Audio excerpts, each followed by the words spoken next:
Let's just be the glasses crew. Hey guys.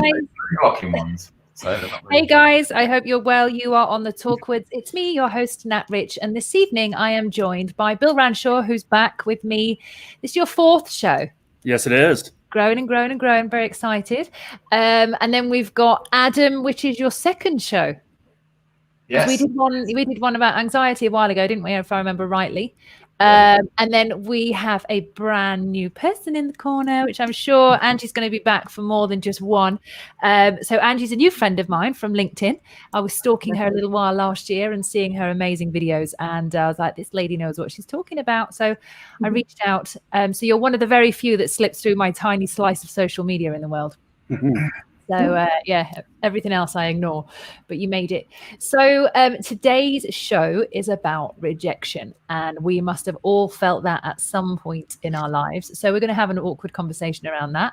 We're going to discuss kind of rejection from both sides. And what I mean by both sides is I think it's the best to discuss rejection when we get rejected, and then also the feelings that we go through when we have to reject someone, because it's not nice to do that. And there is another side to it. It's not just the one side of the coin there. So I wanted to first of all kind of do a little bit more of an intro with Angie, and I'll start going back round so you can kind of know about them all a little bit more. But is my background noise okay, by the way? Because I can hear something here, but I don't know if you guys can. You're fine, not like it was last week. Okay, perfect. That's fine. Yeah, last week Bill had his speaker on, and I could just same with the guys from the Sound Healing. Yes, Jonathan Goldman. They bless them. They turn their speaker up, and I can hear myself go around the room before I actually finish the question, which is weird. But okay, so we're going to start with Angie. Angie, can you tell us a little bit about yourself, what you do, and why you are so fabulous that I stalked you and got you here? Okay, so my official title is a confidence and career success coach. I basically mostly help people that are at executive level, but at the same, that's mostly for my one-to-ones. But I also run like group coaching as well. And it's just standard psychographic things that people struggle with, like dealing with rejection, unsurprisingly, people pleasing, people that not really being themselves, like a different level of honesty. A lot of people think that they're honest because they simply don't lie, and it's so much more to it than that.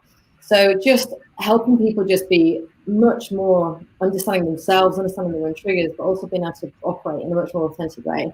And as a result, it's not really about making themselves better to be better at what they do. It's actually just taking the foot off the brake a little bit and just allowing themselves to be free to reach their own potential that way. So yeah, that's basically it in a nutshell. And Angie does these amazing little videos, which are so simple. And are they a set amount of time? Because they're super short. Do you keep to a set amount of time when you do them? Or is it just kind of as long as it takes? I try to keep them under 2 minutes, but I try to keep them short as possible. If I can make it for a minute, I will. But I've normally got so much content, and the hardest part is trimming it to get it into something that you can follow it. It's not so long. I highly recommend we put her LinkedIn underneath, so if anybody's interested in watching those videos, just go and stalk her on LinkedIn, because that's the only social media I really think that anybody should be on, is LinkedIn, and YouTube occasionally.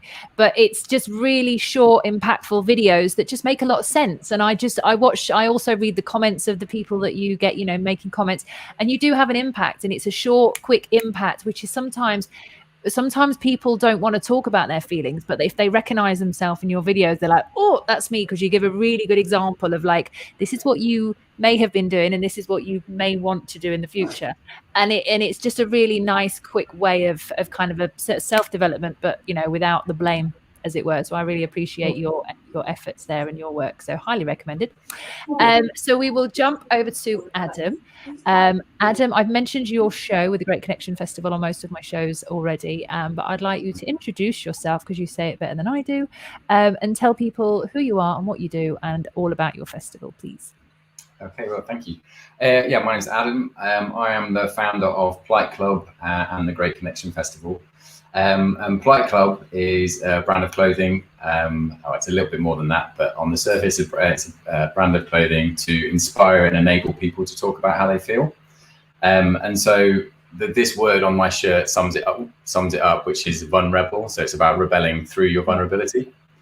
And then what the show or the Connection Festival that you've mentioned, thank you for that, which you'll be hosting on the music channel, which is awesome. Is an extension of Polite Club, essentially. So it's called the Great Connection Festival, and surprise, surprise, it's about connection. And it's about that. And I did the first one very quickly in May last year, with about 4 weeks to go. And it was because of lockdown, and I'm a very, very big believer that connection, like Kay Tempest has been speaking about very much recently in her new book on connection, which is fantastic, is an answer to a lot of our problems. If connecting with people is the single most important thing I believe that we need to do. And a lot of joy and a lot of human progress can come because of that. And so the festival, this is the second iteration, is now sponsored by the ZSA, Zero Suicide Alliance. So I need to kind of drop that in if that's all right. You can drop in. There's 5 channels of talks, music, movement, arts, and conversation. There's 40 acts. There's loads of stuff going on, that's happening at the end of January. Amazing. And I get to see how passionate you are behind the scenes because I spend time with you, and I love your authenticity, and you really are doing your own self-work as you're growing, and you see the need in it as well, which I really, to recognize the need out there is one thing, but then to actually be able to do something about it is another thing. So hats off to you there. And obviously I love your t-shirts and your clothing. I thought about it. I was like, why did I not wear one of the t-shirts today? But completely forgot. Sorry. I was too busy nosing what's going on in America right now. And bringing me on to America, Bill, that will bring me back to you, my dear. So Bill, introduce yourself in your fabulous way. Tell us what you do. Awesome. Thank you, Nat, Adam, and Angie. It's so great to be on the show with you guys today. I've been stalking your stuff as well.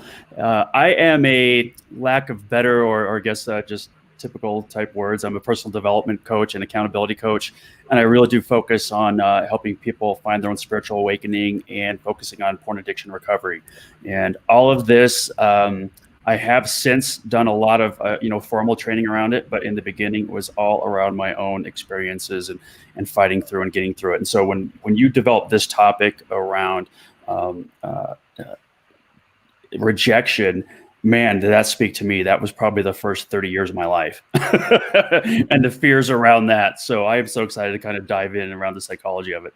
Yeah, I love it. Well, for me, rejection, I really get annoyed when people go, it's not rejection, it's a cosmic redirection, because it's kind of like, I get what they're saying, and I get that it's, it's not always somebody rejects you or something rejects you or whatever, you feel that the world is rejecting you. You think, yeah, something better will come along.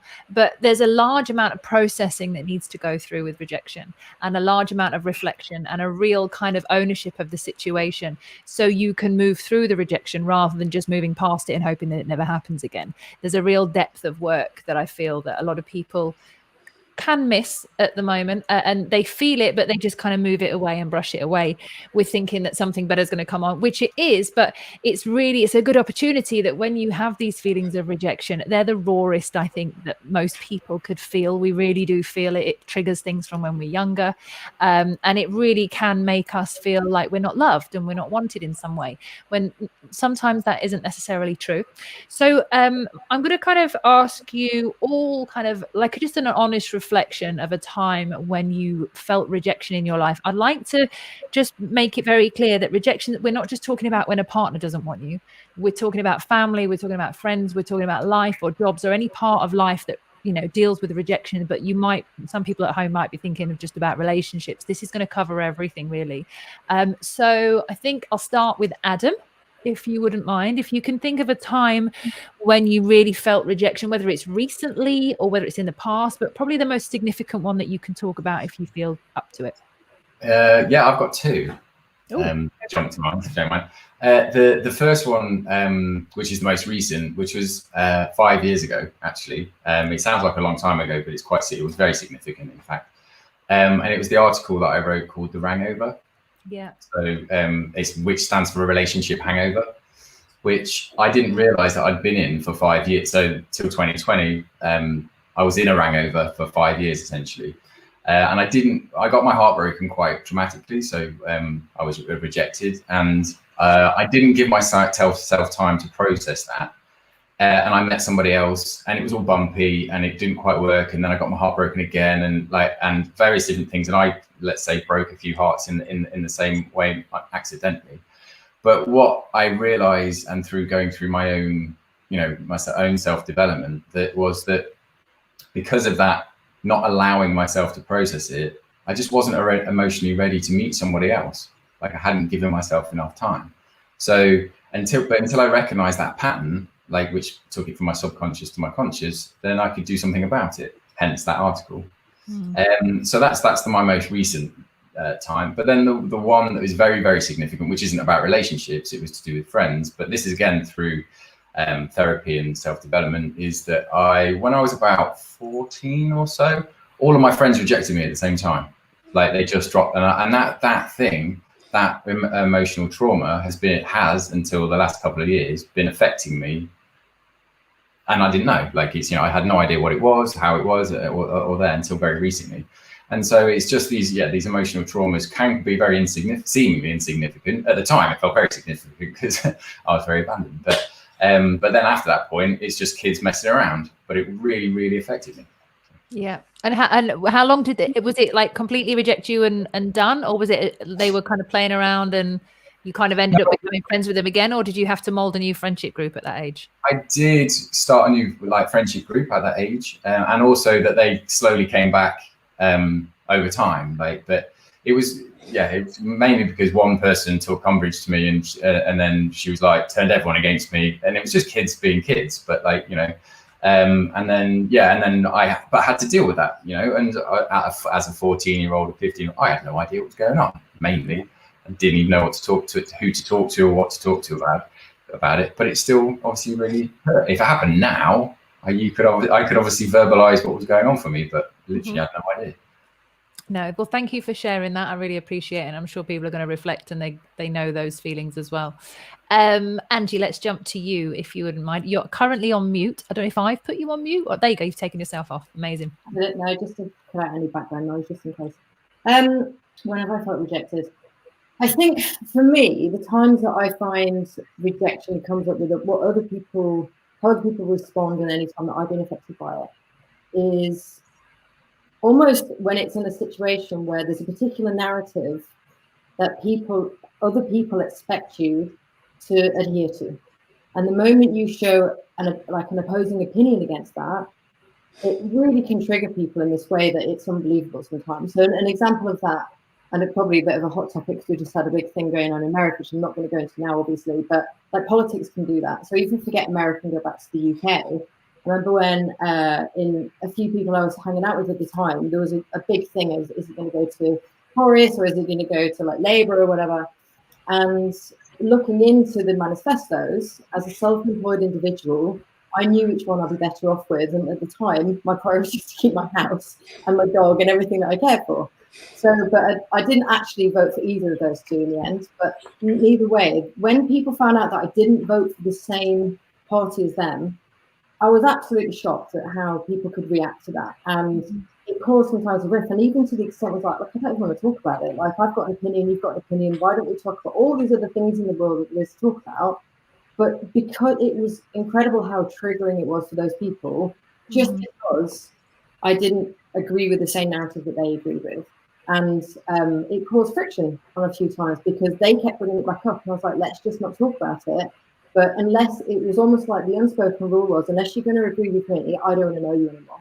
So that was quite tough to deal with because it was like, well, I'm not going to change who I am and pretend to agree with something that I don't agree with just to appease you. But similarly, if you don't want to be friends with me unless I'm thinking and feeling exactly the same way as you do, we've hit a bit of a roadblock here. So where do we go with it?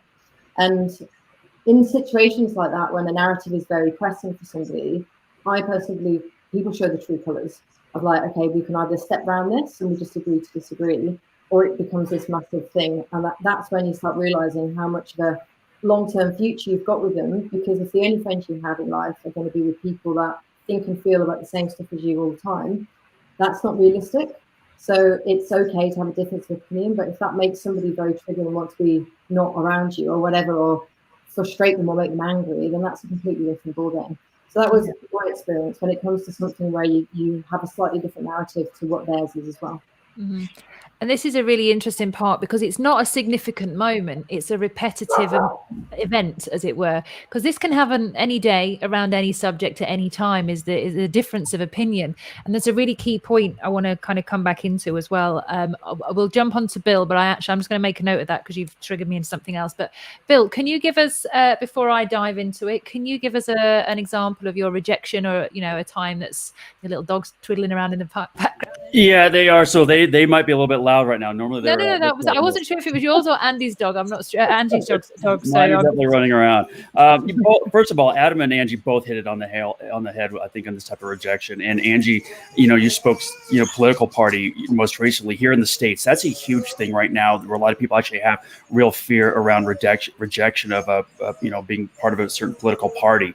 I don't want to get into that aspect of it right now, because that everybody's is dealing with a big piece of that.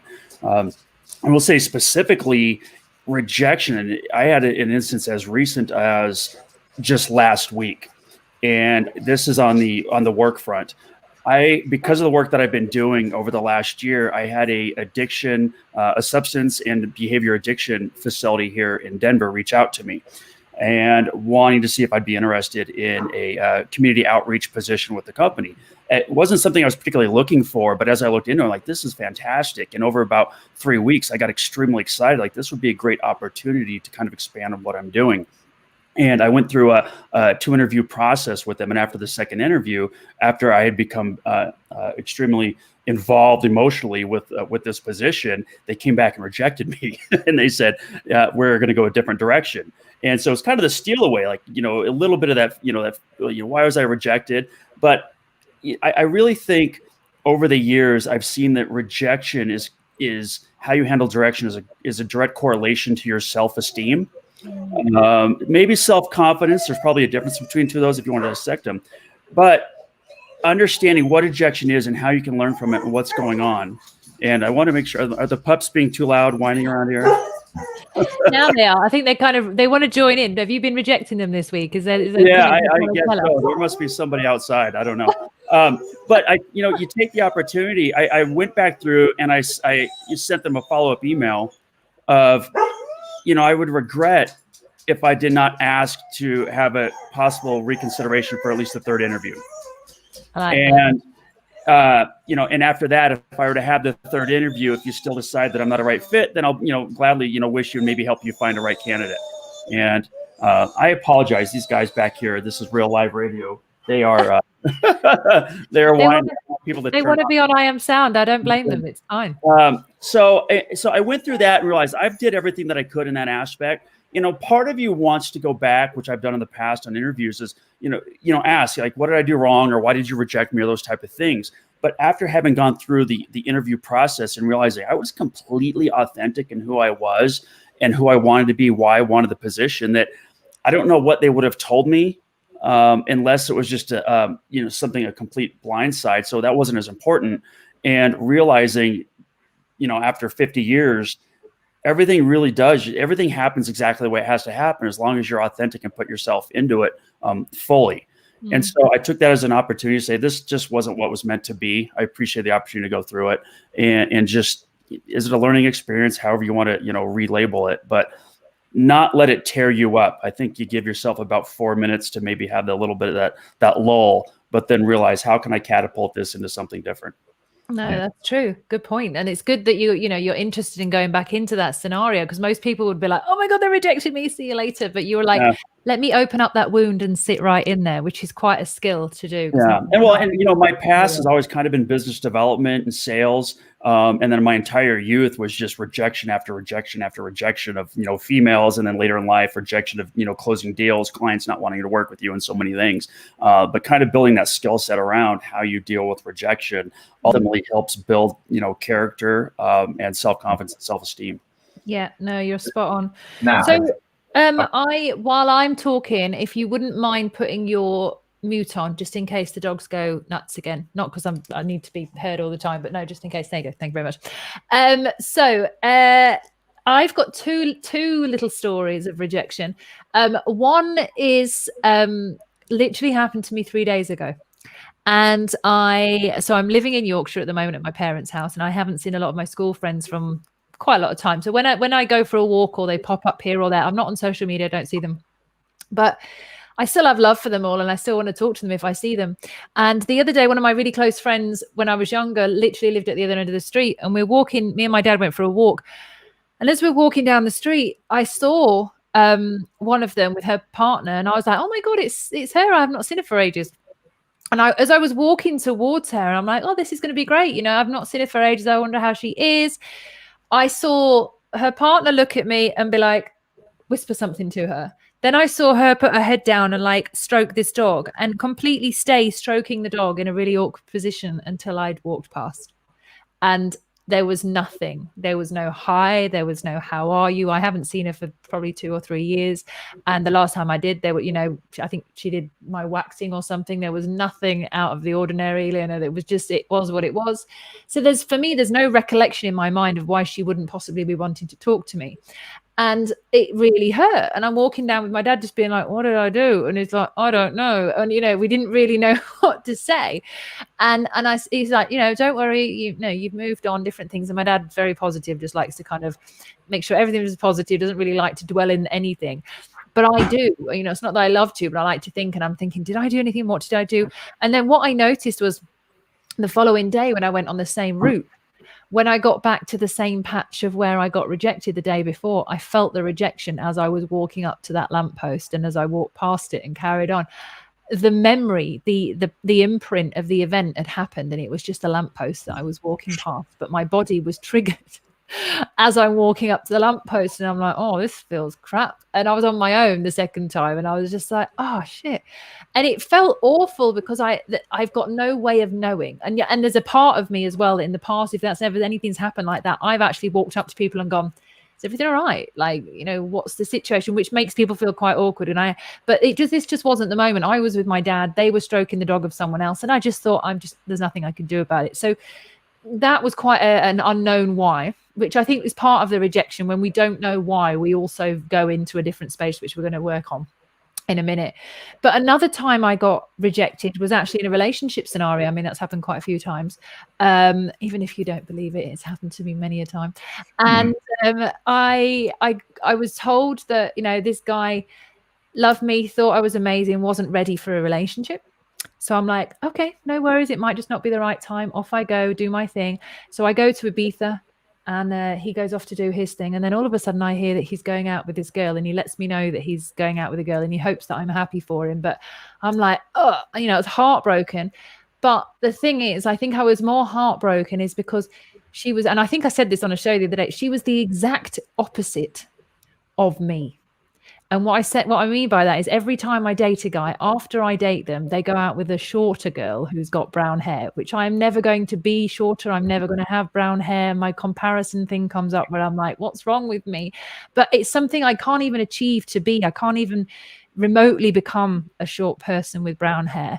And there's a part of me in myself that's like, oh, what do they have that I don't? And it's that rejection that, was a big thing for me at the time, because there was nothing I could do about it. And, I couldn't compare myself because there's nothing to compare with. So I was left in that zone. So, Angie, you'll be a really good one to ask about this, actually. So the reason I love what you do on LinkedIn is because you do a very simple, although it probably takes quite a large amount of planning, but you do a really brilliant breakdown of scenarios and emotions that we might get to, or scenarios that could cause us to feel those feelings. But for someone like me, and for the people that we're watching, that when they can't quite ask someone, why did you reject me, or that feeling of unknowingness, what would you say to someone in that period that they're going through? What kind of advice, and what would you go over with that? Yeah, so I think that there's a number of angles you can take it from. I think one of the key things is, like, the way that I coach is a very stoic approach. So whenever you're in, take the situation that you're in, or you just mentioned that you got dropped by a guy and then he started seeing somebody who probably sounds just like me, short and brown hair. That's exactly who I am. Yes. So the point is that what he is basically demonstrating to you, and this is something that I'm plagiarizing from my coach, because we went over this when I was in deep coaching years ago, but he is basically demonstrating to you his preferences. And his preferences were in his head before you ever met him. So technically, none of us can ever really be rejected by anything. I mean, I know it hurts, and I'm not saying like we can just brush it off like emotion-free, but at the same time, if, for example, if I typically have a type of guy that I'm attracted to, it might be a particular frame, dark hair, dark beard, or something like that. But if I'm in a bar and a guy is 6'7", very, very skinny, with bright blonde hair approaches me, even without knowing him, the chances are I'm not going to be likely to be attracted back to him. So he might ask me for a drink, and I'm unlikely to say yes. But he might be somebody else's massive fetish. But at the same time, it's not going to be mine. But those preferences in my head existed before he even walked into that bar. So how on earth can I be rejecting him? All I'm doing is expressing what was already inside me before he walked in. It's when he attaches that me expressing what I feel and what I want has anything to do with him, and he's taking that personally on him, and then he's internalizing it as that me expressing my preferences or anything to do with him personally. Yeah. And if we are interpreting it in this way that, okay, this person has said this thing, therefore what's wrong with me? What we're really doing is casting an expectation on the other person, or like a desire onto them. It's like we disempower ourselves by saying, I need you to, I'm basically giving you my power. So I'm putting something that I want to get from you, I want to get back from you in order for me to feel good about myself. So that's why people don't go and ask people out easily, because they might get rejected, but they're going up to that person with the expectation and a projected desire that if I ask you out, I need you to say yes. And I'm attached to that yes in order for me to feel good about myself. So we completely disempower ourselves in that moment. So it's like, I need you to respond in a particular way for me to feel good about myself. So we hand over that power. So when we actually flip it in this particular way, we actually have a lot more strength than we realize when we stop disempowering ourselves, stop projecting a desire that we need to take something from them for us to feel good about ourselves, and also accept that that other person is simply expressing their preferences. So do you know what? I knew there was a reason that I was stalking you on LinkedIn, and you just nailed it. Like, I honestly, I'm so happy because you're going to be on way more shows. You've just like lined yourself up there. But you very you very clearly expressed the point of it. You know, when I've read books and I've gone into that, that's exactly what I've read and exactly what I got myself out of by reading things like that. And you just nailed it. So thank you very much, because that obviously going to help a lot of people. It isn't, you know, something that we need to take on. It's something we just need to be aware of, that not everyone is going to fancy us in that day, and like we don't fancy everyone else. And Adam, you wanted to say something, so go for it. Yeah, it's like the lesson, or how I learned that lesson, in my early 20s when I came out of uni. I was like, I don't really want to do that, the thing I did at uni. And so I started doing bar work and TV work and various different things. But through doing TV extra work, you have to go to auditions. And so by the nature of going to an audition, like, you get turned away loads of times. And someone just said to me, well, you just haven't got what they want. And I was like, they were looking for something and you're not it. And so, and there'll be a time when you are it, and don't worry about it. And I was like, okay, yeah. And that's a really valuable lesson that I learned at that age. And it's exactly the same as Angie said, in a bar, it's an audition, isn't it? And, you know, and you've got what they want or you haven't, but it's learning to deal with that kind of, or accepting that. And that acceptance is actually quite, it's a difficult thing to achieve, of course. It's not easy, but it's enlightening though. Very enlightening. It's a quicker way of going into it rather than resisting what actually is, because when we resist what is, you know, that's when the biggest pain comes.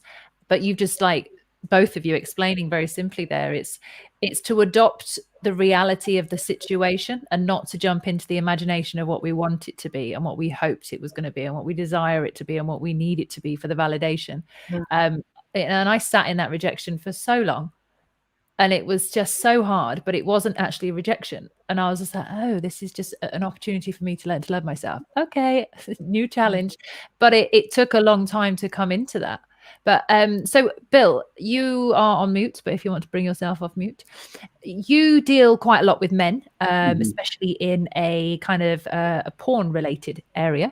And I wanted to kind of connect the two, because a lot of, and I think we mentioned this the other day on the porn, I would say on the porn show. And when I say that, it's just on the porn conversation we're having. Yeah. I said the other day, I've got porn with Bill. And Dad's like, oh. No, Dad, I don't have porn with Bill.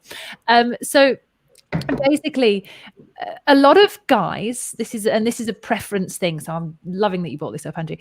So this is a preference thing, that when you're watching a porno, I don't like calling it porno because I feel like I'm really old when I say that. When you're watching porn, I don't know why I said porno. It makes me feel weird. That's a magazine in a bush. Right, yeah, it's a porno. Completely different. So when you're watching porn, there's, you choose what you want, right? You're like, oh, that one looks good, or that one looks good, or whatever.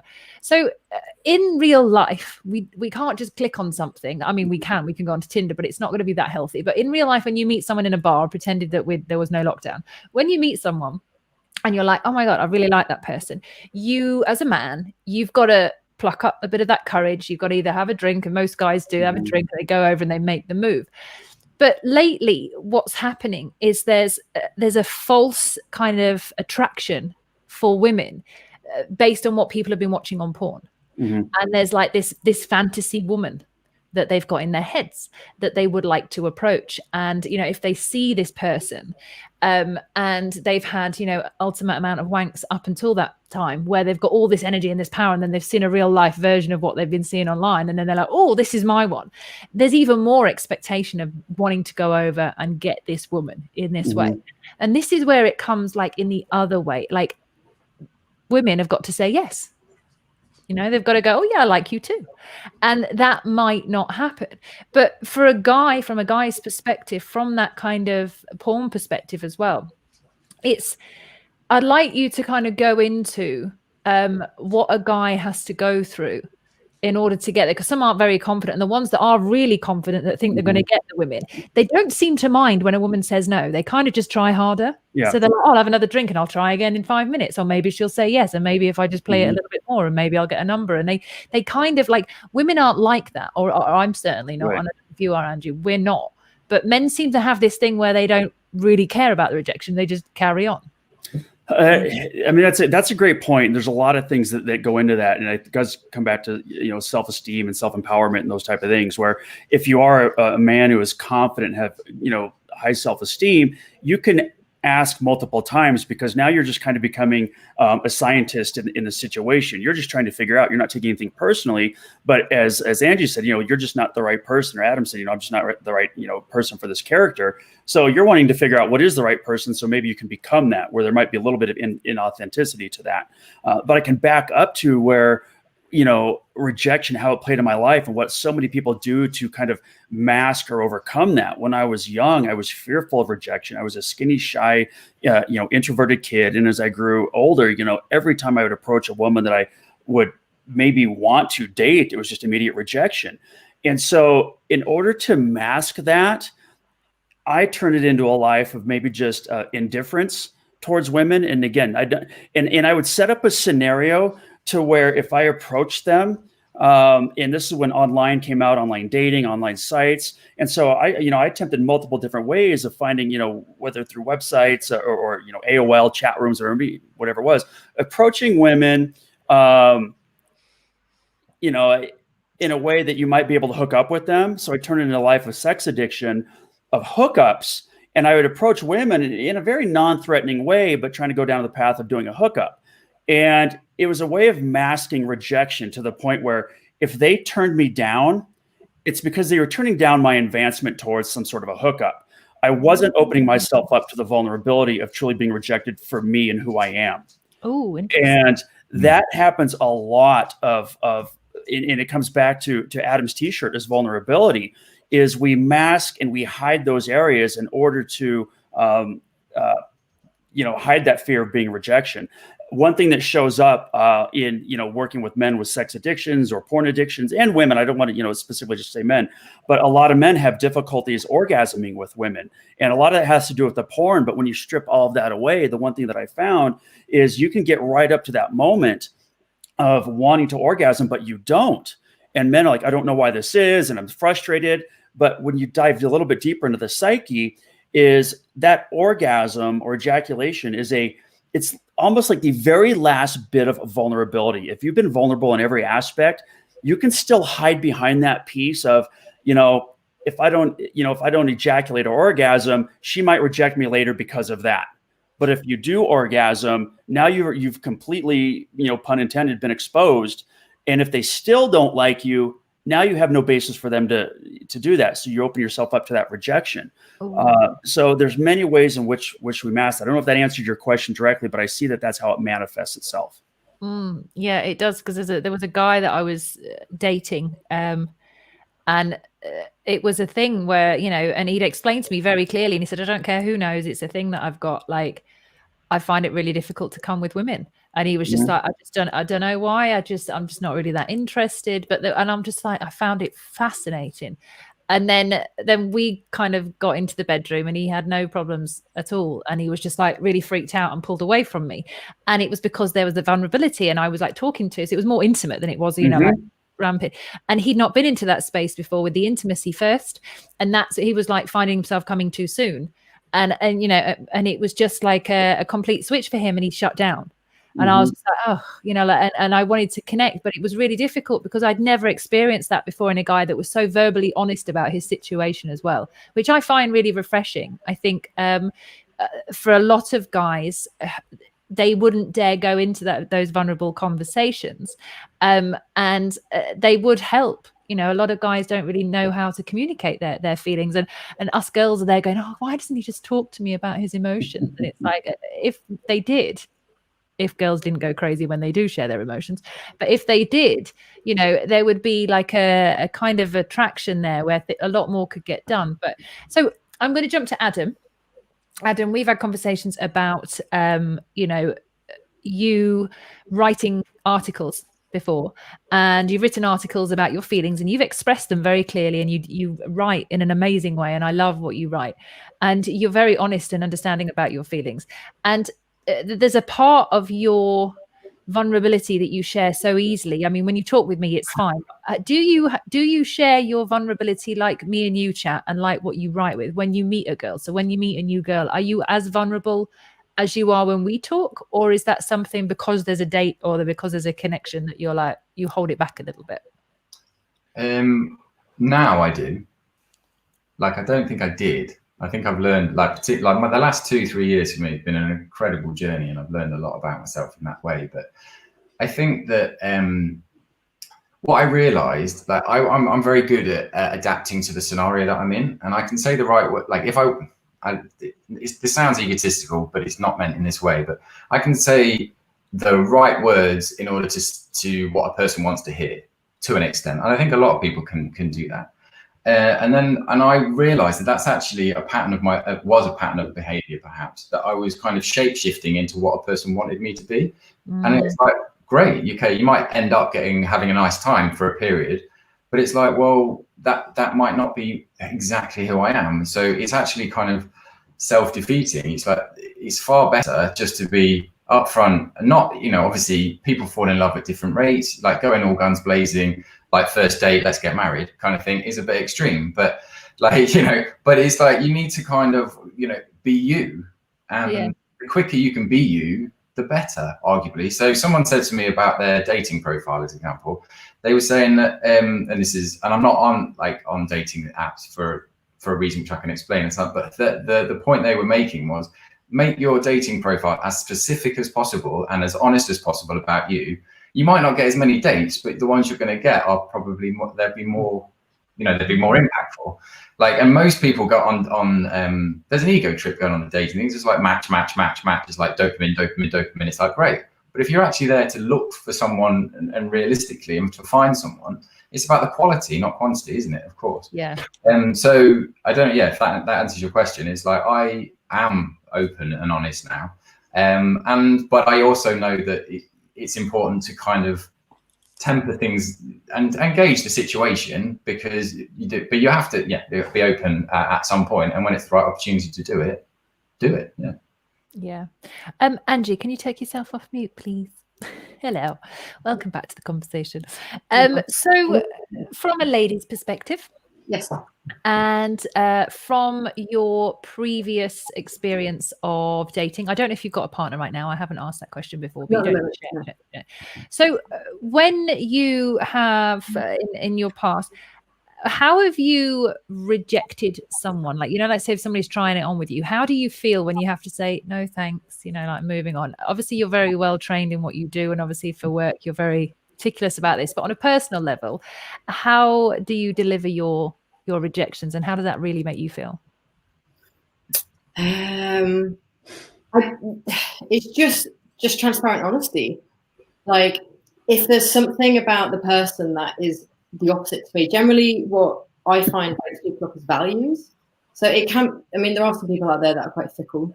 But I generally aren't attracted to those people in the first instance enough to even go as far as getting on a date with them. But if I'm ever in a situation where I think we've got completely clashing values, I know it's not going to work. And so I don't measure people by things like what they wear, or, I mean, obviously it's nice to be attracted to somebody, but even then you can meet somebody initially that you're not attracted to that become attractive because you've got to know them or whatever. But it's when you see a completely different balance on the values. So I find, for me, like, I don't think conflict is ever enjoyable for anybody. And I actually conflict very, very rarely, but it's also to have the ability to be able to talk rationally when conflict arises. And that just down to a deeper level of your values and your level of emotional intelligence. So how people respond to things, you start getting a good idea of how they're going to react in conflict. If they have an opinion and they're completely inflexible, if you see something completely differently, or you want to do something at a different time, or just a slight difference of opinion and how people respond to that, you start getting, well, if you can react like that about that, what are you going to do when, like, the shit really hits the fan? What then? You know, that's significant, because if we're talking about spending the rest of our lives together, person, then we need to be able to talk about stuff as and when it gets heavy. And it's not about wanting it to be heavy all the time. To have the capability to go there when you need to, for me, is an absolute deal breaker. So that's something that I find tends to come up quite a lot in terms of the data game. How do I let people down? Just by being completely honest, that this is what I'm looking for.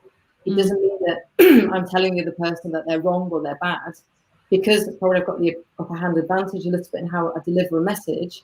But I make it very clear, these are my preferences, this is what I'm looking for, this is what is a deal breaker for me, and all these other things are great, but this is literally a deal breaker. So that's basically how I word it. Yeah. No, it's good. It's effective, and it is all about honesty. It's about being as truthful as you can in the moment to yourself first, because that's the level where you really need to dip in to find out what it is you want. And we talk about this facade. We talk about this thing where you go on a date and you meet someone, and we've said it a few times on these shows, is where you meet the sales representative. You meet the best version of that person when you go on a date, and they've done all the extra stuff because they want to be loved, liked, and taken home. Not always like that, but they want to be, oh my God, you're the one, and they want something good to come out of this date. We go on dates not just to get laid. We go on to, make a life. Essentially, we're looking to create a different aspect of our life. And I did a show with Jamie Cato from Faithless the other week. I don't know if any of you saw that. And I ended up crying on the show, which is obviously, now I know, is going to be a regular thing because it happens all the time. But he put me into a position with another guy who will probably also be watching now, by the way. Hi, Carl. He made us pretend that we were dating, and that the job was that when you meet someone, you say, hi, I find you very attractive. I really think this could go somewhere, but this is what you need to know about me. And what you tell them is the worst thing about you in that moment. And you literally open that up, the opportunity for them to see who you really are on the first date, which I found fascinating. And I had heard of before, but I'd never played the game as such. I'd heard of it, but I was like, oh, yeah, that sounds good. Playing it, I was just like, oh my God, this is about me. And I start sharing because I was like, oh my God, this is straight away vulnerable. But what it allowed me to do was say something that I hadn't aired before in that way, and what I really need a guy to do, and that's show up. And I'm a communicator and I'm a talker, and I want to be able to have these conversations and to go deeper. But if I date someone that can't show up, that can't go there, they are incompatible with me at that time. And then we're only going to have a difficult conflict. No matter how much you want to be there, you're only going to have that difficult conflict moving forward, because one of you is willing to do one thing and the other one's not. So you're actually going in different directions. And, you can blame the other person for ages. So like that can happen for 6 months. Like he never shows up. But you yourself need to choose, is that person the right person for me? Because although I like him, if he's not going to show up for me, I'm going to be hurting myself it's like you're booking pain in for the future every time you have a confrontation. Yeah, and the reason why people don't do that is the fear of rejection. Like if they just show them who they are, is that if I show them who I really am, they might not want me. So I've done exactly that thing that I've gone a while back now, but gone on a date and said, right, let's just get it all out on the table. What are your like skeletons in your closet? Tell me something that you think is going to scare me off, and I'll tell you some things that are going to scare you off. And if we can get past the worst bits on our date 1 and 2, it can only get better from here. So you tell me the things that are going to put me off right now, that tell me things about you that you think I'm not going to like, and I'll share some things about me that I think have historically gone against me, but I've been less popular than popular. So there's a really interesting exercise that you can do that I've done and you can do is you just go, what I want you to know about me is, what I don't want you to see about me is. Yeah. If you do 3 or 4 rounds of that, then you're into the deep stuff, and it's like, oh god, it's not an easy exercise. But if you like those that are listening, like I might try that with your partner and just see what happens, because the connection. With your new partner. Sorry. With your new partner that isn't your partner yet. We should do that with friends as well, I think. Do it with friends. You can do it with current partners. But what's really beautiful about it, though, as much as it is kind of obviously you open up and you run, but the connection, the authenticity that it brings up, the like if you are in a relationship, guaranteed after that you'll have a very, very beautiful romantic situation and it will be lovely. Obviously to a new partner, you know, it's slightly different perhaps, but it is a really, really amazing exercise. Yeah. I think that in my life I've had and I've never really understood. I don't think I've never had like parental abandonment. Like no one really left us when I was younger, but my dad did work away a lot. And I think I associated that. I'm very good at kind of long distance things because my dad went away and he came back and I knew that he still loved me. And I'm kind of better with long distance things than I am when they're really up close and personal, when they're here all the time. And I find I've been single for quite a long time now. And I've thought whenever I've gone with, met a guy and I thought, yeah, I like this. There's a part of me that's like, I don't need you around all the time, though. Like maybe I can see you once a week, or maybe at the weekends, and the rest of the time is mine. And I have this whole thing in my head where I like to keep distant, and I'm like, but I'm busy, and it's like, I'm doing nothing, by the way. But I just like to, keep this barrier, and it's ridiculous. But I'm very aware of my own patterns where I feel like nailing a conversation, like you just said, Adam, or what Jamie Cato said, is like there's so much I'm going to call it refreshment, but there's something really refreshing about that. And when I've had those conversations, in a sexual scenario, because I've done them not for dating, but when I've been with guys and I'm like, this is just a thing, like a hookup. And I've been really honest and present and vulnerable and intimate in the moment.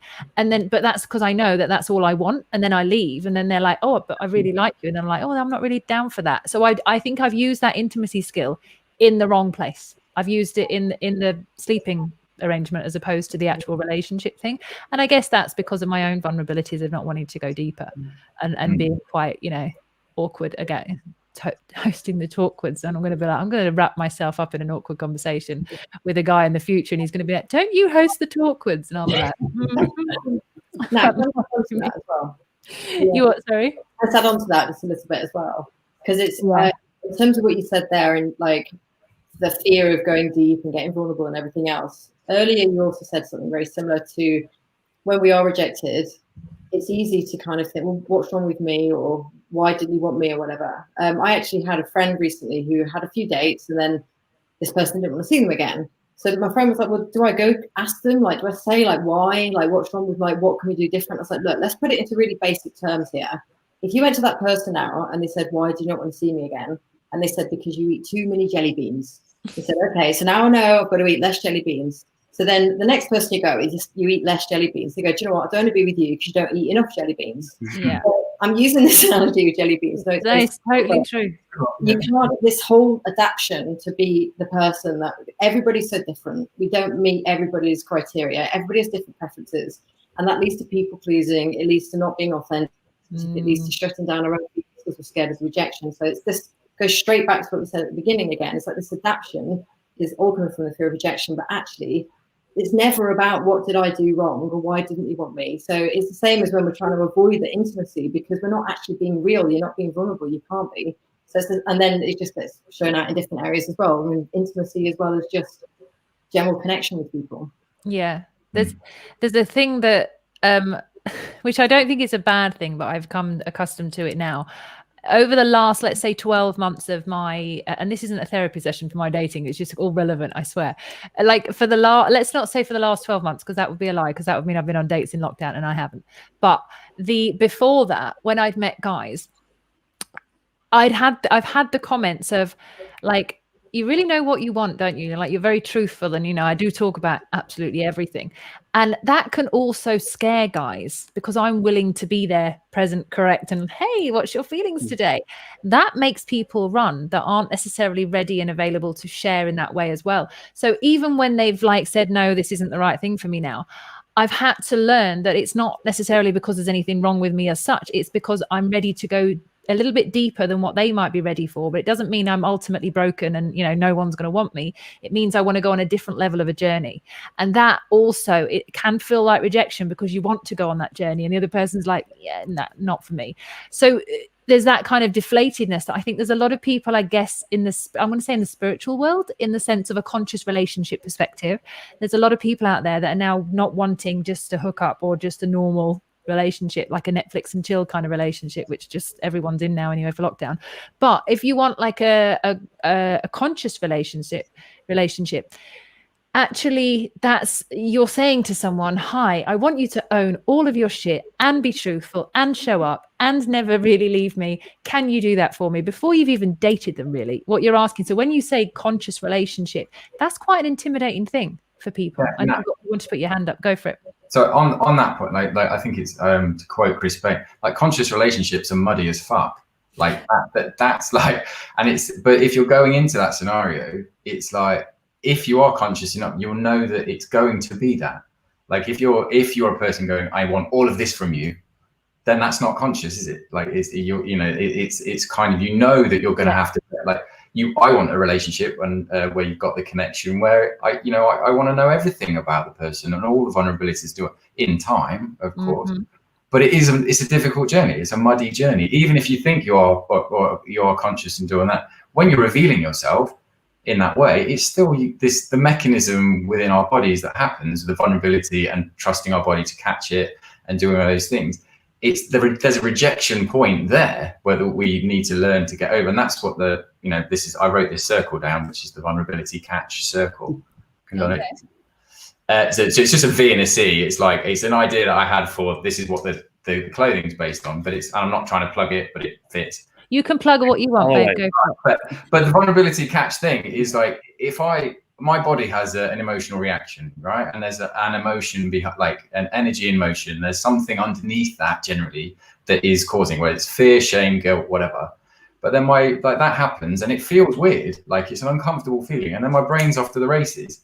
And it's like, what we as humans need to learn to do is trust that it'll be okay and sit in that, whatever it is, and it will pass in time. And once we can get comfortable doing that with our partners, with our friends, with whatever it might be, and most importantly with ourselves, we gain a confidence that enables us to be more of ourselves and be more authentic. And so once you've learned that technique and recognized the mechanism, yeah, as I said, you gain the confidence, but that enables you to do it more with somebody else. So I can be vulnerable and trust them more to catch me. And then you're off to, like, it's a lovely scenario where the whole world is all lovely. Catching everyone else. Yeah, I think there's a few steps to go before we get there, of course. But like, this whole show is about rejection. But I know that when I used to go into an anxiety spiral, that was my body and my mind. They're fighting against each other. There's a rejection between the two things. And it's like, as soon as there's no acceptance that this feeling is uncomfortable, but it will pass, then that's where the conflict for me was. And then rather than just meditating through it or sitting with it and letting the clouds pass, I would resist it. And it's that resistance and attaching that I should be happy now, I should be doing this, and I should be, which is all bullshit. Like, I should be something else. Whereas, like, and that's something, and going back to that 5-year thing, as in when I got my heart broken, society at this point in time is like, well, you should be happy all the time. And it's like, no, I was really fucking sad then. But what I was trying to do, I got back on the dating apps, got back out there, did all those things, and like tried to completely resist being sad. And it was like, no, that's not doing it. And that's not accepting that vulnerability catch cycle. So. Bill, you are recently, and there's a couple of comments I will mention. So the people who just made comments, I'm going to come back to. Actually, I'll do the comments first, and then I'm going to come back to you, Bill, if you can. You actually can answer this question. So 2 in 1. All right. John's put that it does not have to be muddy at all in terms of a relationship. As opposed, it doesn't, if you say you want a conscious relationship, it doesn't have to be muddy. Have you got any comments around that? Because you are in a fabulous relationship that's very recently new to you, and you're now growing and blossoming.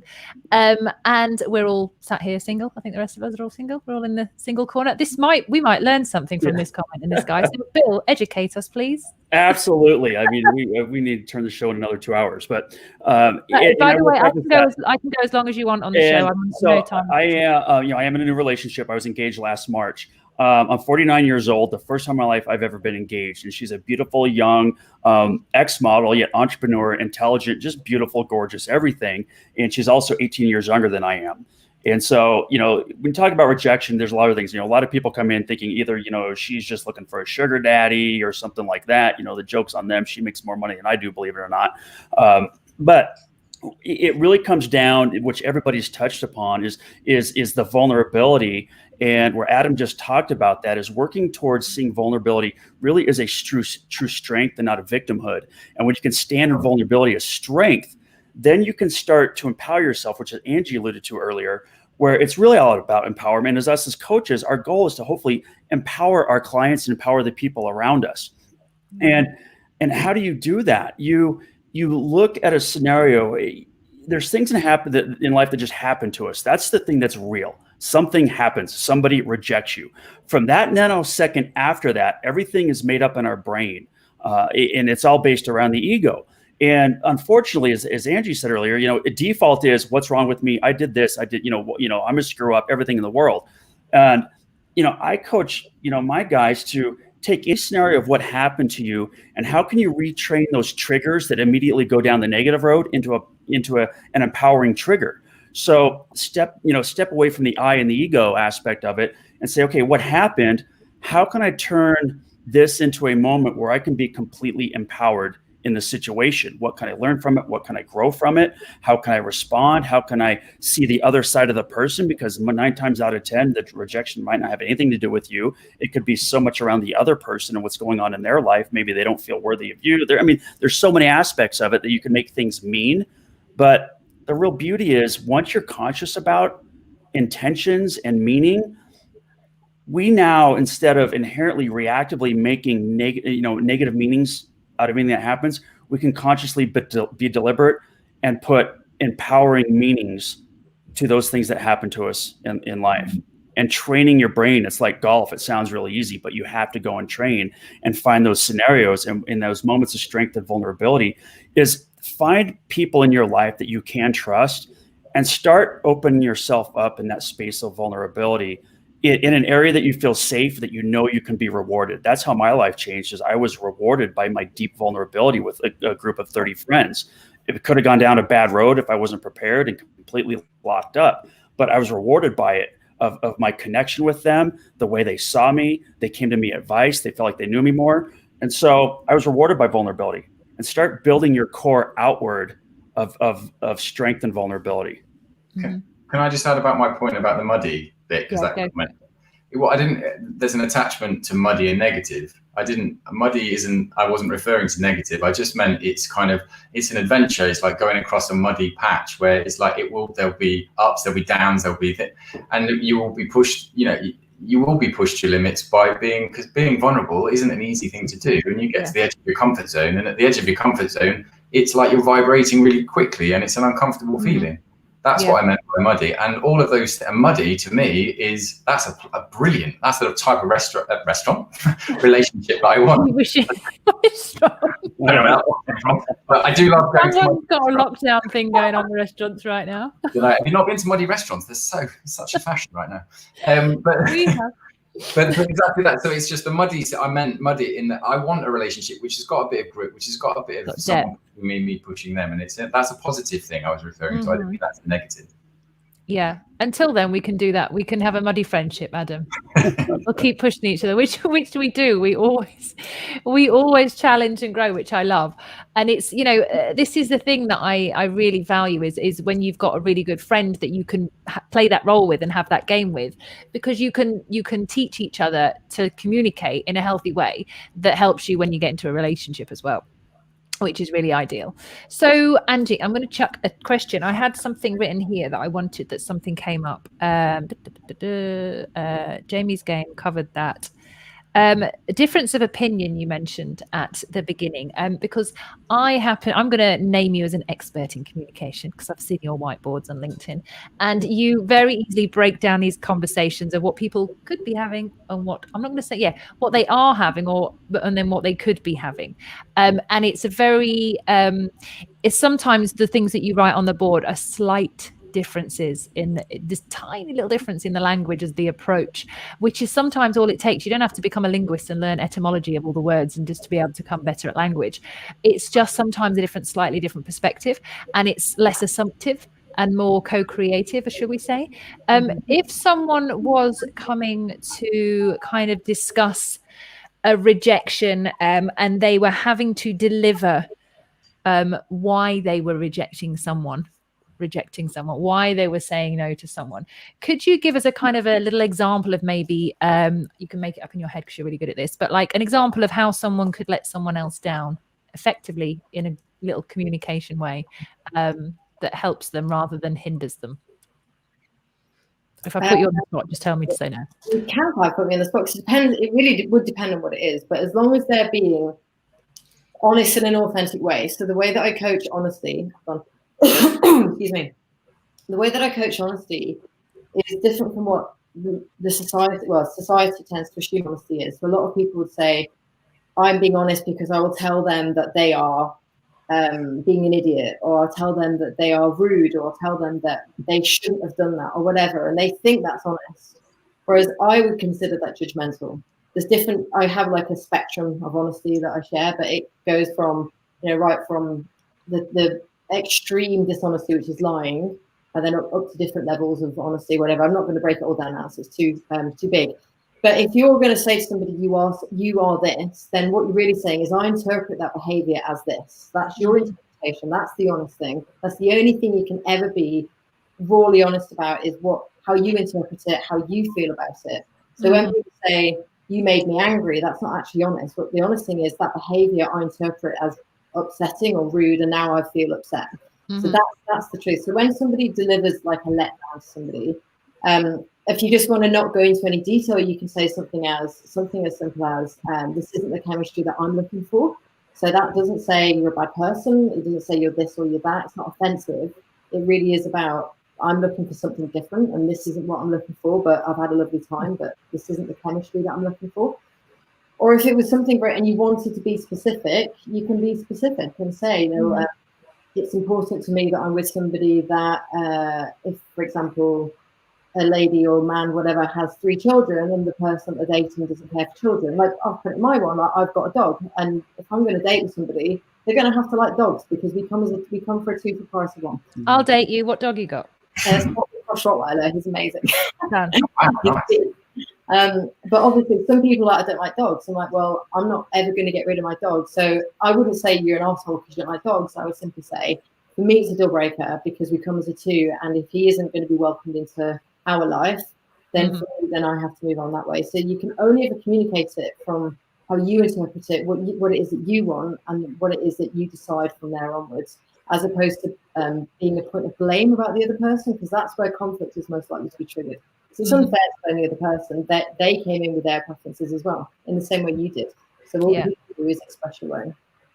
Now, this is a really important point, because as an example, my dad said to me once, he's like, I've got all these feelings, I just don't know how, I don't have the language to talk about them.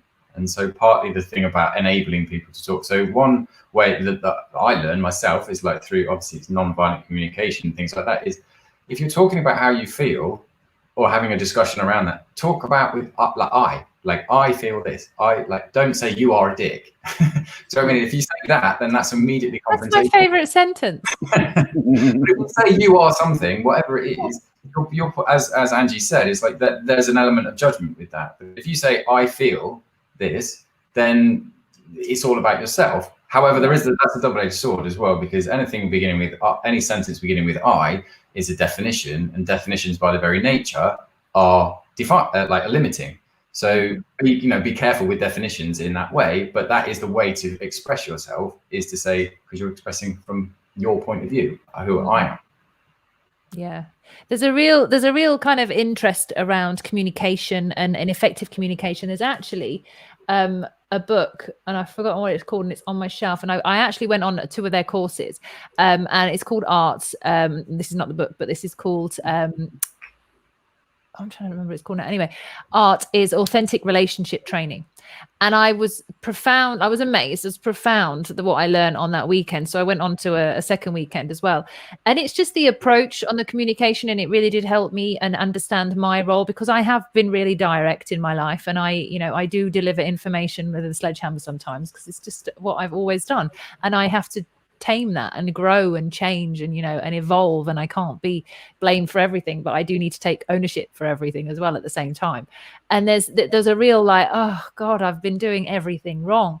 So even though I felt refreshed from learning that information and was like, wow, there's so much I could learn from this, I did also feel like, oh my God, there's loads of people I need to apologize to, because I realized my own lack of communication skills at the time. And although I can articulate a lot of things, and I'm really good at articulating, and I pull out words from different places, and people think, God, how did you get there?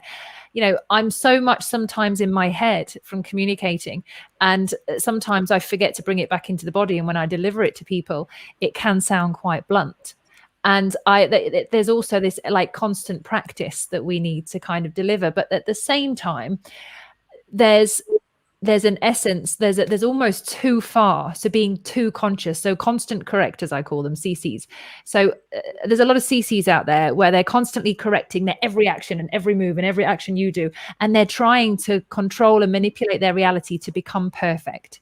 And I've met quite a few of those people who are constantly trying to become perfect. And I was guilty of that myself until about 3 or 4 years ago, where I was just like, oh God, I just got to let this go, because I'm going to flop and make loads of mistakes, and that's going to be okay. But it's the constantly, and it's good to want to improve your communication, and it's good to want to improve your life and not to be a dick and to be as nice as you can.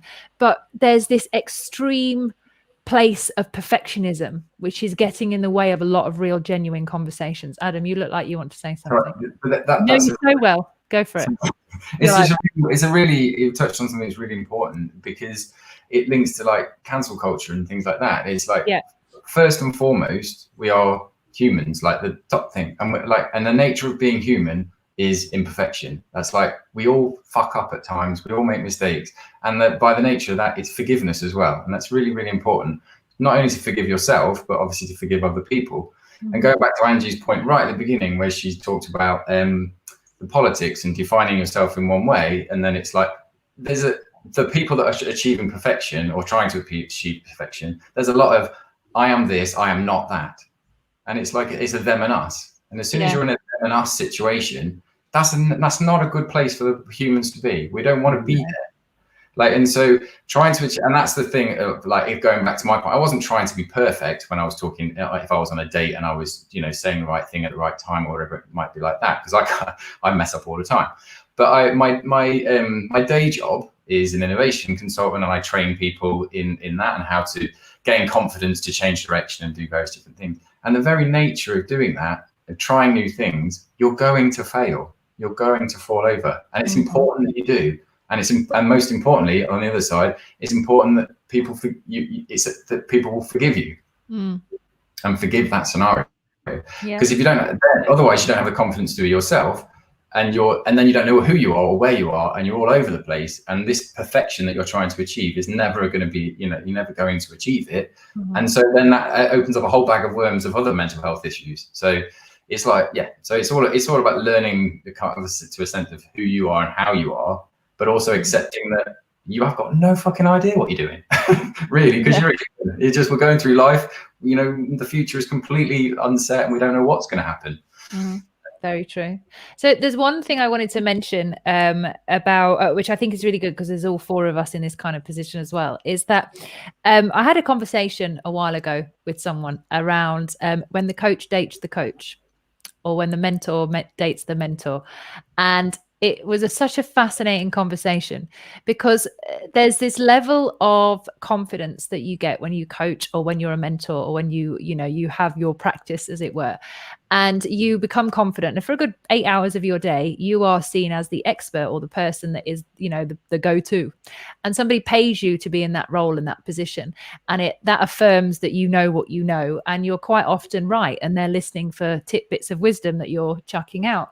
So when you have this constantly elevated space of being a really good version of yourself, when you go back into an environment when you are extremely vulnerable, getting it wrong, dropping the ball, and, you know, making the biggest fuck ups, then you think, how did I do that? I know that I shouldn't have done that, but you do it anyway. And you're like, oh God, it's that vulnerability that you have to go to when you're coaching or mentoring, that you have to revisit all the time within your own journey. It doesn't, because you coach doesn't mean that you're perfect.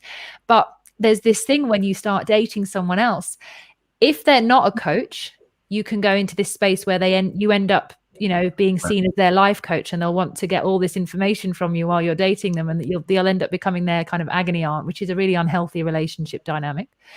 But when you date another coach, there's this, I don't know my place, because this person's up here and I'm up here, but I know this, and who's dropping the ball first, and when you drop the ball, and then there's this embarrassment. And I had a very brief encounter with someone that was a therapist, and it didn't quite work. And it was a conversation that was very therapy-like, and I didn't feel any of I felt very holding space kind of energy. And I was like, oh, this feels really uncomfortable. It wasn't just flowing. And it was really unfortunate. He wasn't trying to do it at all. And he wasn't meaning to do that. And he was a lovely guy and he's an amazing therapist, but the energy just wasn't there between us. And I had this conversation with someone else that a lot of the times when and there's so many coaches out there now and experts, have you guys, any of you guys, had any difficulties or come across this in your own love lives when you meet this coach, mentor, therapist in your own lives when you've dated someone? You can all go in whatever turn you want. Angie, you're closest to the mic.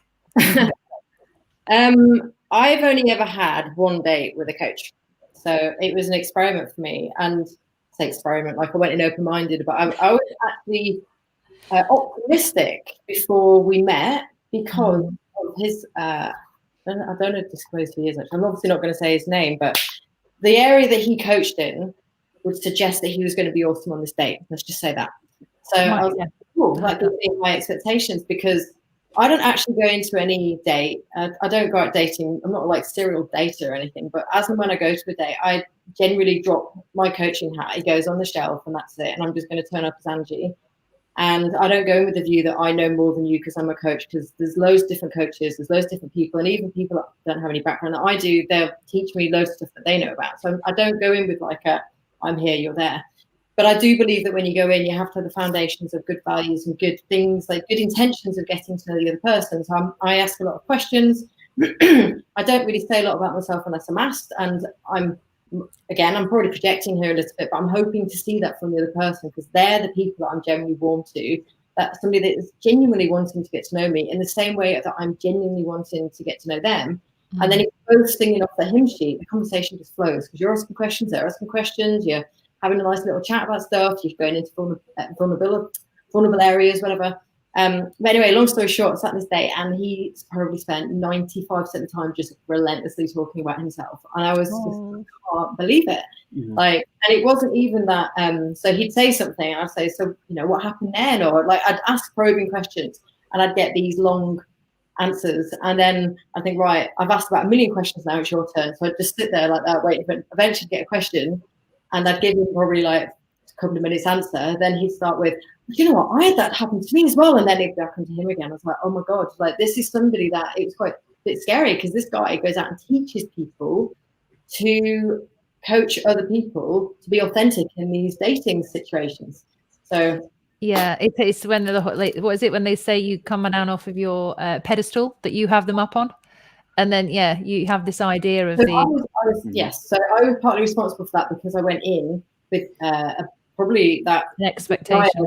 This is going to be like this. And that was my own fault for having, I should have gone in completely blank-minded. But then given the background and what they specialize in, which is slightly more than what I've just, they have a very specific niche.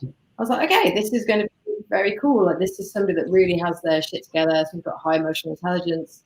And I'm not saying that they didn't. Maybe there's other reasons. Maybe they were just having a bad day. I can't judge that person on that 2 hours that I spent with them. But it was enough to for me to think I don't want to go there again. Yeah. So, yeah. Bill, you go.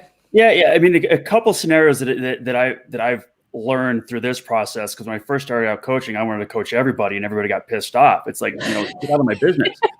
And really learning about myself, and also having that confidence that I'll say I am the very best in the world at being a porn addiction recovery coach. But the key is not to be comparative to anybody else, because somebody else is going to be very best in the world at it as well, for their own perspective and the people that are following them and the results that they're getting for other people. When I started this journey, there's probably 15 other porn recovery coaches out there. Like, I'll never be as good as them. They've been studying this longer than I have, but deep down, I know my story. I know what it took, and I know how to get other people through that resonate with my own personal story and how I did it. So I'm very best in the world at that. It doesn't mean that somebody else's story isn't going to be very best in the world for them. And so you can objectively look at that without thinking, are you better or worse than someone else? And so I go to other coaches. What can I learn in their journey that maybe I can apply to myself? A little bit different than what you asked, and it goes back to my original statement. In my relationship with my fiance, with her being younger and being an entrepreneur, when we first started out, there's tons of things that I wanted to coach on. And of course, the wrong thing I did was voluntarily start doing that. And realizing that is not the right thing to do. So what I had to go back and coach myself and not her, and realize everybody, when they're ready for coaching, they will come to you. They will seek it out. And in our relationship, I find so much comfort in the times, and I've asked her, I said, how can I support you in what you're doing? And she's given me specific ways. So I just do that. Now, are there things that I know she's doing that if I could implement, if she would listen to me or whatever it might be, might alleviate or shorten that process or make it better or whatever it might be? But realizing that's part of the human experience and growing is letting her face that. And she knows that I'm there as a safety net. When it's absolutely necessary, she can come to me. So giving up that space of it, you don't have to force it upon anybody. You just do what you do. And I go to this fact that, early on also, I found myself wanting to prove to people in the world why porn was bad. I stopped that real immediately. I don't have to prove it to anybody, because I get a lot of trolls on Facebook and Instagram that are saying, oh, porn is awesome. And, I do it with my relation. Great, go do it. If you're living your most empowered, loving, compassionate life, then do it. But I know how it was bad for me. And there's so many other people out in the world that know it's bad for them. I'm there for them. I'm not out to convince anybody else otherwise. Yeah. I've got a really shit joke. I just wanted to say that they're all wankers and ignore them, but that was just really shit joke. I mean, it is. And, but the thing is compassionately talking to trolls. I have privately turned them into people that have talked and let off sob stories. They trolled hard, but again, it's a deflection. And you can tell me all you want. I mean, you're not going to shake my foundation, because I know what it did in my life. And if you're ready, I can provide my experiences through that and my techniques through that. Yeah. And that's one of the reasons for me, doing the coaching work that I do, it's not a lot of it, but the little bits that I do, it's more based on admin and personal responsibility and showing up to all the different things in life, which is a very unique, it's a personal responsibility coach. And people are like, what's that? And I'm like, let me show you. There's a whole area of your life that you're not doing. And I can fit right there. Yeah. And there isn't much competition, but I don't promote myself. And I won't promote myself in the sense of going out and getting clients, because when people are ready, they'll find me. And I feel like I feel a lot more easier with that. And I feel more trusting for myself in that, and I naturally get what it is that fills that space. But I know you, Adam, as well. You're now going onto your coaching journey, and I think you've got a lot of personal wisdom and insight already before you may not even position yourself as a coach. You're doing it largely for self-reflection, but you are very kind of analytical mindset, reading a lot, and obviously we love deep conversations when we have these chats. And do you feel that level of personal development interest and now coaching perspective is something that helps or hinders your dating scenario? Massively helps. Overall, knowing oneself better definitely has helped me in that way. You said that very posh then, knowing oneself. Didn't I say oneself? But you're when you were talking about coach to coach, in the context you gave it, and you gave head to head, cognitive to cognitive. And dating's mainly about somatic, isn't it? It's about your body. How do you feel next to them? It's almost regardless of what they're saying. Do they make you vibrate? Kind of thing. Do you resonate with them? That's really really important. And then the thing that a saying that it's like those who talk don't know and those who know don't talk. Like in the scenario of giving advice, it's like I learn, you know, there is flipping into or being in coach mode and then seeing someone, you need to turn it off, like learn how to turn it off. And but also if someone wants advice, let them ask for it. If you give it, a person, the reason that when a coaching session starts, you get embodied into it, there's room for it, the space is there, it's held really, and that's why they work as they are, because everybody's open and ready for growth or movement or however it is. But if you like someone walks in and you know you just literally bombard them with something, if they're not ready, it's just going to bounce off, like, and it's almost pointless saying it. So it's like, but to answer your question, it's like I'm currently recently started dating someone and she's actually a coach. So it's like, but we've caught each other and like got a kind of a jokey thing. We just say, all right, coach, if we flip into coach mode in that way. But then there have been opportunities where, like you would in the coach, are you ready? You know, is it okay for us to talk about that from like on a coaching level kind of thing? And are you ready for that? Would you like to? And it's perfectly acceptable to say no. And like if the person says no, then it's a no, and you carry on and go, sure, when you're ready, we'll talk about it. Yeah. But in the sense of in the short, to answer your question about whether it's useful in dating, to know what I want, and therefore the boundaries in a good positive way that I put up, and I'm secure enough now to put those up. It helps my selection, I suppose, or it's narrowed it down to, as I said about the dating profile. It just enables you to be more selective about it, you know, and the people that you end up meeting are more suited to you because you know yourself better. Yeah. No, that makes sense. And I didn't know about your new dating. Yeah, we haven't spoken a couple of weeks. No, I'm like, gossip. Yeah. I've already said I'm going to spend some time with Angie after the call today, so I'll have to call you tomorrow. But I want to say thank you so much for joining me today. And I really enjoyed this conversation. It's been very easy flow, and it's just been, there's good things that I think a lot of people will learn. And each one of you have got an amazing perspective coming from the lives that you do. So you're all welcome back, and I would love it. Angie, this is not your last show. I'm having you back. Hey, perfect. So has anybody got anything they want to share or add or promote? Now is your time. Something I want to add, but not share, like not from a sense of like promote myself, just generally, it actually adds on to the rejection thing.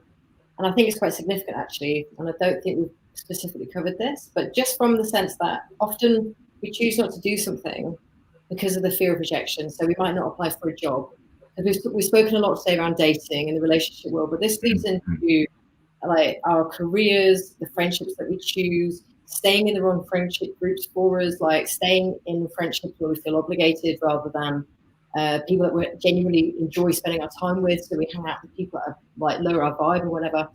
But if we choose not to do something at the fear of rejection, so let's just use a job and move it away from dating, then if you don't take the opportunity for that job or for that application or whatever, you're not going to get the job anyway. So by default, you've kind of, I don't want to say failed, I don't like that word, but by default, you've not got the thing that you're allegedly scared of.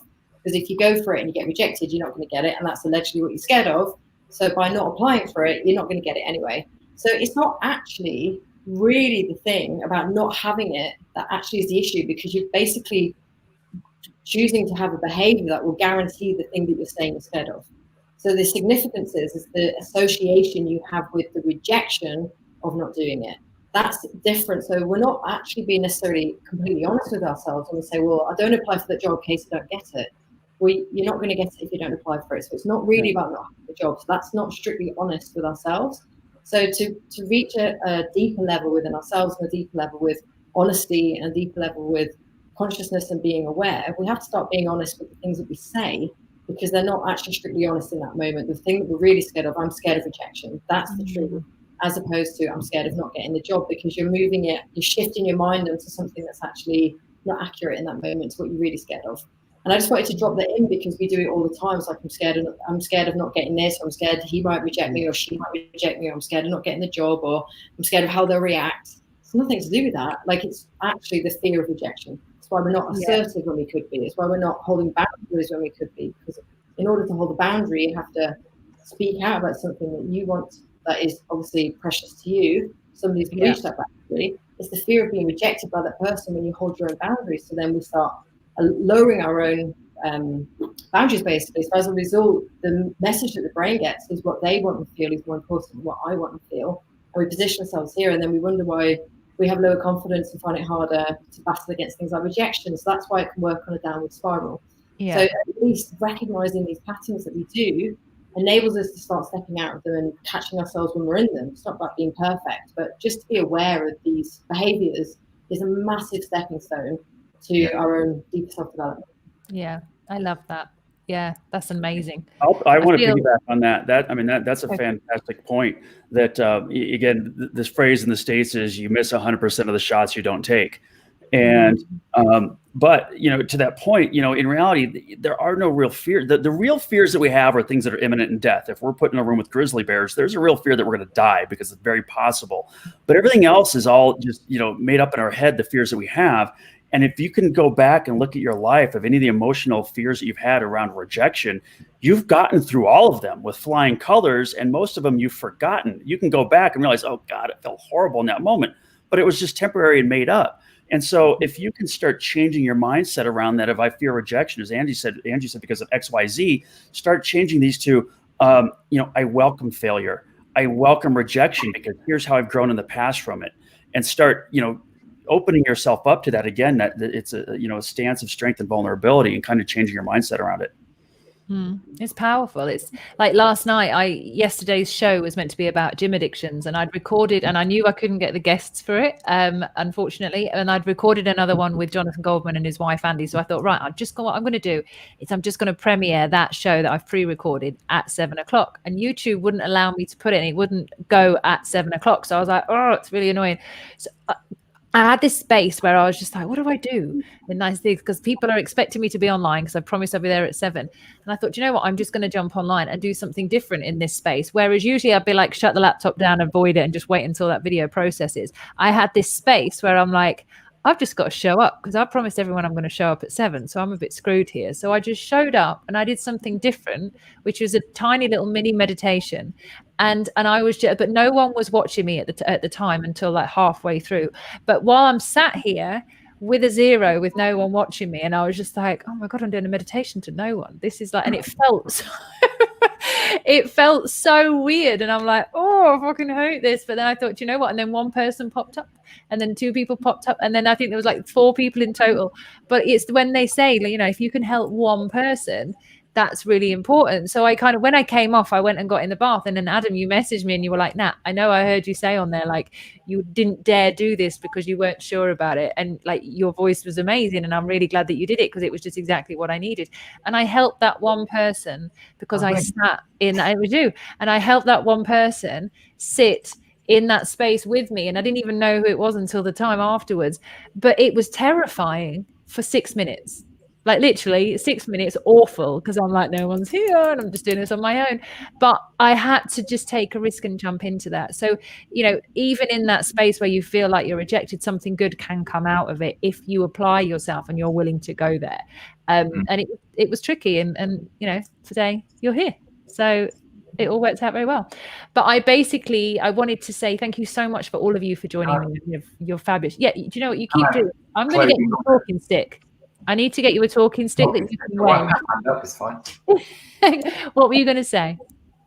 It was just about the point of closing thing on rejection, is that to add on to Angie's and Bill's point, is that rejection is very closely linked to fear of abandonment, of course, and fear of abandonment goes back to primal times, and it's something that isn't going away. Like, the fear isn't going anywhere. Like, it will happen. Because we're like 97% ape or whatever it is, and it's a natural reaction to have, and you will have it, and the only way out is through it. Like, you're never gonna be able to get rid of that reaction. It will be there, and it's something around that I had to learn with regards to anxiety. That vulnerability is an anxiety, and it's a direction. It's a signal for growth. It's a signal to go forward, not a signal to stop. I think that we have our reactions to fear and love are almost the wrong way around. Our reaction to fear is to run away from it, whereas we should move towards it, and our reaction to love is to hold on to it, whereas we should actually let it be free and be as much, which is very difficult to do. But the one of the practices that the t-shirts enable is micro anxieties. So the way to gain your confidence, and this is what I do in the day job, is that you do a little thing, do a small thing that tests your confidence and makes you feel vulnerable and do all those things. And then when you do that, you it's like rings of a tree. You move out slightly, and then you do another thing, move out slightly, and before you know it, and it's a bit cheesy, you've got a solid oak, and you're confident at these things. And you look back and go, God, I was nervous about that. I'm not nervous about that anymore at all. But the only thing I would like to say at the end is that there's a book by Sue Johnson, which I've recommended to you, Nat, which is Hold Me Tight, which is an absolutely beautiful book in regards to how to communicate, how to deal with these fears and the rejection and things like that, and then how to communicate effectively. If you're in a relationship or about to start a relationship or wherever it is, the book will help you, and it will help you communicate and connect with other humans. So I fully recommend reading that book. Yeah, it was a great book. I loved the recommendation. Thank you very much. So tomorrow, we are back on tomorrow, and tomorrow is how to make a relationship work. It's conscious relationships. I am joined by Jules, who joins me from Sex Club. Jules is coming on, and then I have 3 of my favorite couples joining me, and basically one of which I actually have never met. Sorry, there's 2 couples that I admire and love, and one of the couples I've never met, but I've heard a lot about, and they're all willing to come on and talk about their awkwardness, which is great. So we're going to be discussing that and just going deep into that kind of vulnerable space in relationships. So that's going to be at 7 o'clock tomorrow night. And then on Friday, I have a really good one about brotherhood, the power of brotherhood, and what it means to have a solid group of men around you, consistently around you, helping you fly, helping you drop in, whatever it is you need. But these 2 guys are some 2 guys I really admire. I've known for some time, so we're going to be going into that brotherhood section there. So if anybody wants to know more about Adam's festival, it's down below. It's the Great Connection Festival. I am hosting the music channel on the 31st of January.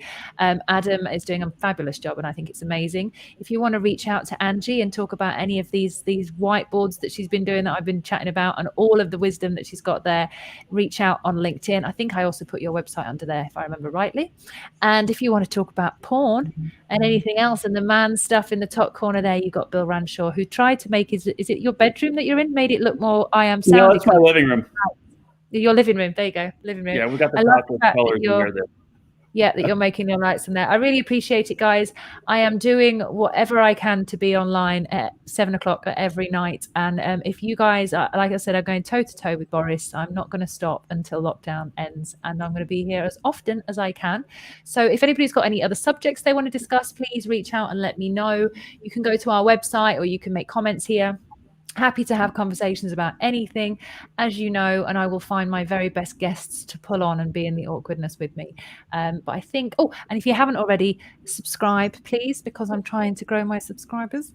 So that will be very nice. And I don't think there's anything else to add apart from, chill out, have a good one, and I love you all, and we'll see you tomorrow. You 4, if you can just wait here for 1 second, but the rest of you will see you tomorrow at 7. Bye for now. I appreciate everybody here. Thank you.